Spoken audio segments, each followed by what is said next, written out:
Alright, like, click, subscribe, do all that. You already know what time it is. It's Netflix time. This movie's called Sky High. After falling for Estrella, Angel, a mechanic from the Madrid suburbs, dives into a world of heists and becomes the target of a relentless detective. So it's a Spanish action adventure film, just came out. It's about 2 hours long. Now, there was a movie long ago I reviewed called Rising High. This is not that. This is something totally different. Spoiler alert, let's get it.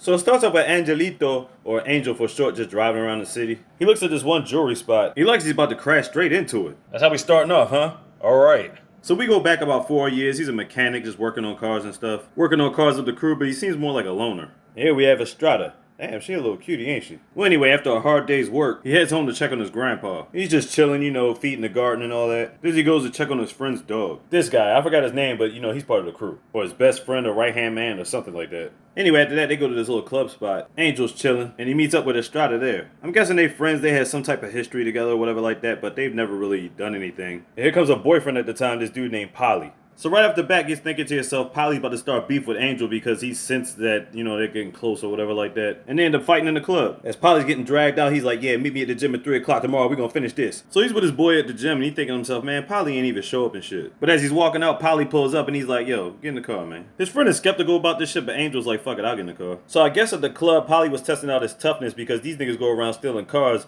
and he wanted to recruit him. Polly says it's up to him if he wants to do it, but Angel's like, alright, I'm with it. So after they do that, they hit up this jewelry store. They get what they want out of there. Unfortunately, the cops is on the trail. They go through the interstate tunnel, and they think to themselves the cops might be at the other end of the tunnel, so basically they get out the car and walk on foot. They go through the tunnels on the side and make a clean getaway. Even when the helicopter was on them. Next day, Angel pops up at Estrella's hair salon like, yo, what's good? But she was getting picked up by Polly. I mean, that's kind of her man, dude. You know what I'm saying? You already know what it is. I'm guessing the next day he's back at work, and Estrella pops up at his job. He like, man, Polly a clown. You know you belong to me, baby. She like, alright, I hear that shit. That night, Polly and Angel go on another heist, but for some reason, he was the only one that got caught. This cop right here, we just gonna call him Rod. You know what I'm saying? He's trying to tell him, like, look, man, you got your whole life ahead of you, blah, blah, blah. But Angel ain't snitching. He like, fuck out of here with that shit. So he got a little bit of time. We don't know how much, though. He meets up with this dude, tells him, get yourself a lawyer. Fuck that public defender bullshit. And he's like, he got the perfect lawyer for him, you know what I'm saying? And here's his lawyer. I think her name's Amber or something. She tells him they got his face on camera, but they ain't got him doing nothing. He might have fingerprints on the truck or something like that. But she's like, as soon as you get out, you know what to do. So they never said how much time went by, but eventually he got out. Estrella's catching the bus. I think she was about to go meet him or something. But Polly met up with him first, and now it's right back to business. Like, you free, dog. We about to go celebrate. So they go to Ibiza. They chilling out down there. Keep in mind, they live in a dirty town in Madrid. Then they cruising in a yacht with a bunch of girls partying, all that type of shit. While they're doing that, he takes time to try to text Estrella. His man's like, come on, yo, get back to the party. So while Angel was in jail, Polly and Estrella had broken up. So, yeah.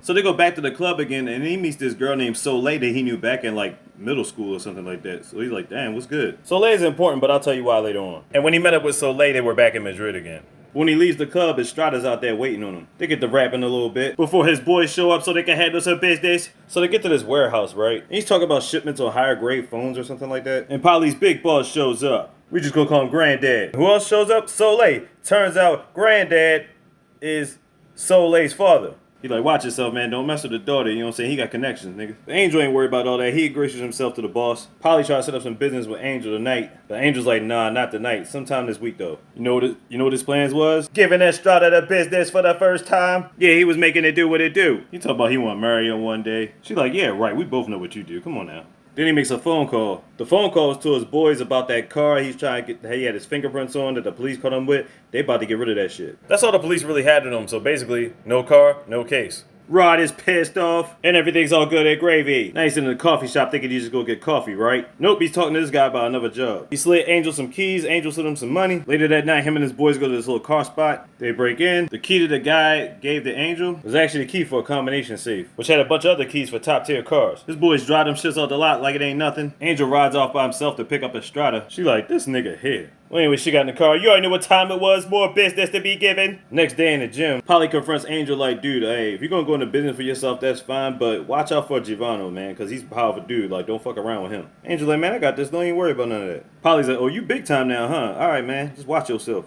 He was warning them about the boss, but he was also kind of threatening them because I think he knows about Angel and Estrella. Meanwhile, the boys come through over at Estrella house. They raided the house thinking they was going to find something, but they ain't find nothing. The crew finds out and they think Polly had something to do with it. But Angel's like, nah, Polly's not that stupid. It's somebody above his pay grade. Meanwhile, Rod is pissed off about the raid because he knew they ain't gonna find nothing. But it turns out Gitano was the one that ordered the raid. Now, Gitano's the head chief, but he's also crooked too. They like, damn, man, we gotta hear this shit. So in this one luxurious spot, Estrella meets up with Angel. But Angel's being watched by this nigga. After a while, Estrella leaves. The Angel gets on the phone with his lawyer. She tries to get her to brush under the legal Jules search or whatever like that, because, you know, Jules got serial numbers and all that shit. But while he's talking to her, this nigga Polly comes out of nowhere and starts the beefing. And the beef is on in the elevator. But did security get these niggas? Nigga, let them go. You already got guns drawn on you. Mercedes gets Angel out, but I'm not sure what's going on with Polly. Then he goes to some random ass raceway and ends up meeting up with Soleil. Mr. Giuliano gets back home, and to his surprise, Angel's in his house eating dinner. So he has a talk with him about the cars that he stole. But Angel has a plan. He said he didn't sell them. He actually wants his help on what to do with them. So Mr. Giuliano is actually intrigued by his ingenuity. So he's like, okay, we're going to figure out something good. Yeah, he's in good graces with your dad. Alright, so this is the craziest shit, and I never would have thought to do this at all. It's daytime, and his boys are using the cars they got the other night to block off the streets while they go in and rob a jewelry store in broad daylight. They make sure they get everything they can in a certain amount of time. Now the police are on their way, but the roads are blocked off because of the cars parked in the street. That basically gave them time to hop in 2 other cars and go about their business. That shit is wild. Along with the jewelry, they make sure they picked up the hard drives and the camera footage. And then this dude gets into an argument with this dude because this goofy ass wants to get his girl a ring, but the thing is like, yo, they got serial numbers on them shits. They'll trace them. I know, my guy, your man's a fucking dummy. And Angel lets him have it too, you fucking dummy. Anyway, later on, Angel meets back up with Soleil and they gotta go to some like dinner party or something. So while they're at this dinner party, and Angel gets introduced to Gitano, the crooked police chief right there next to Giuliano. Then later on he gets a phone call from his lawyer Mercedes. She tells him Polly's still locked up and he ain't got the money for bail. Angel's like, get the money through my transfer and make sure he gets out on bail. Now why does he want him out on bail? After he beat him up for smashing Estrella? I'm thinking to myself, 1, he probably wants to keep an eye on him. 2, he probably doesn't want him snitching if he's on bad terms with him. But if we go by this new job Giuliano just gave him, I'm gonna go with option C. Option C being he might be able to use Polly for something. After the party is back, they give it Estrella the business. He tells her he's gonna take her on a trip and be like, yo, it's a surprise. He ends up taking her to Ibiza. But he wanted to take her out there to soften the blow because he tells her that he's being forced to marry Soleil. He feels like he might get killed if he doesn't. But he needs her to stick around because he loves her for real. She contemplating all this shit for a minute, and then she dips out. Yeah, that was a long shot, my guy. Turns out the other reason he's in Ibiza is to do this job with these guys on a boat. It's like a 5-hour job or something like that. Something about stealing some car parts or something. So Polly's back out of jail. He's talking about some sweet setup that's happening this weekend. The problem is Polly's phone is being tapped. I'm sensing some fuckery is about to commence. Rod and a couple of policemen are already on the boat. Now he knows there's a bunch of cops on the boat, including Rod or whatever like that. But my thing is, this is the question I had. Did he know that Polly's phone was being tapped? Because I wasn't sure if he had that conversation with one of his mans or something. Well, anyway, Angel's boys is down there in the garage, and they start working on this white armored truck. Meanwhile, the cops still got their eyes on Angel, as he gets a backpack from this guy. Then the police go to the control room and start looking for the cameras to see if they see anything. And they do notice the work being done on the armored car. But by the time they get down there, they too late. Mans came through in the boat, tossed whatever was in the bags over the board, got in the boat and dipped off. Meanwhile, Rod detains Angel again. Rod thinks he got something, but he ain't got nothing. Then Angel starts shitting on his existence, talking about, yeah, you don't get nothing, well, there's just a pat on the back. Meanwhile, we live a good life. They can only keep Angel locked up for so long. Again, he's got this number in his hand that he wants his lawyer Mercedes to write down. She tells him she talked to Estrella. She's like, Estrella wants nothing to do with you right now. So meanwhile, these niggas counting up the money, which was what was in those bags. And then these niggas get jacked for the money. Angel calls his men to see what's good. They go through the CTV footage from the boat, and it turns out Polly was the one that was following them. So Polly and his niggas is the ones that stuck them up for the money. So Angel's like, Mercedes, you gotta find Polly for real, yo. Police somehow found out that Polly was in on the heist. Eventually, Angel gets out of jail and he's with Soleil, had their wedding day. Then he gets a phone call. He's like, man, I gotta handle business. Even on my wedding day, I'll be back there. I'll be back, I promise. But it turns out it wasn't a business call. He was actually going to see Estrella. Oh, shit.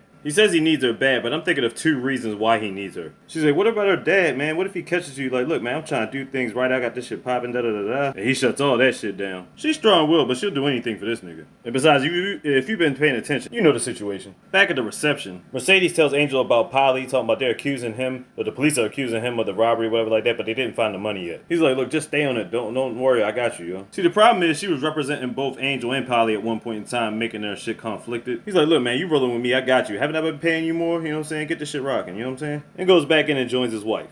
Later on, Mercedes finds Polly, you know what I'm saying, getting him out of jail, I guess, or wherever he's been hiding at. And then in the parking lot, you already know what's about to happen. Nigga snatched his ass up, and apparently 3 days later, they've had this motherfucker in the trunk. They threw gasoline on him, was holding a match like, nigga, where the fuck is the money? Tells him where the money is at some cemetery spot. They get the cheese, and everything's all good and gravy. And as a married man, Angel back to Estrella, giving her the business again. With their matching tattoos. Symbolism, nigga.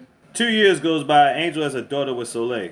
He's got a clothing store opened up, still doing business with his lawyer Mercedes, letting them know it's all legal business. At least that's what they were led to believe until the boys show up again. So apparently they think they got him for bank statements and money laundering or something like that. So while he's locked up for the time being, he ends up being in the same jail as Polly. Oh shit. So he thinks Polly's about to beef with him, but instead, Polly actually wants to apologize and he thinks he owes him money. So they come up with a plan, link up with this guy that had his money burnt on the outside or whatever. His boys on the outside got the plan in motion. He got him there cook up, and in turn Soleil made sure Angel got the bread. Now Angel had somebody else specifically want to deliver this package. But Soleil's like, I'm not stupid, I know this is going to Estrella, I figured this shit out by now. So he's got no choice but to give her the address at this point. She drives up to the spot, and this is her first time face to face with Estrella. She takes her to the bunker with a stash house, where she's already got a crazy stack lined up. Then they exchange words. And you feel like they're just being cordial only because there's money involved. A whole year later, we get with Angel and Mercedes talking to this investor about people investing in China and Singapore and all this other stuff. And he's with it. And then we have the hotel scene. We got Angel's boys in there. There's police around there. Angel's picking up his son. When he drops one of his toys by accident, he notices there's a tracker at the bottom of his car. And he's talking to Jelano about the lawyer that he doesn't like. And he's like, look, man, if my daughter goes down for this, I will fucking kill you. See, he fucks with Angel, but he's still pissed off that he kept that lawyer around because the lawyer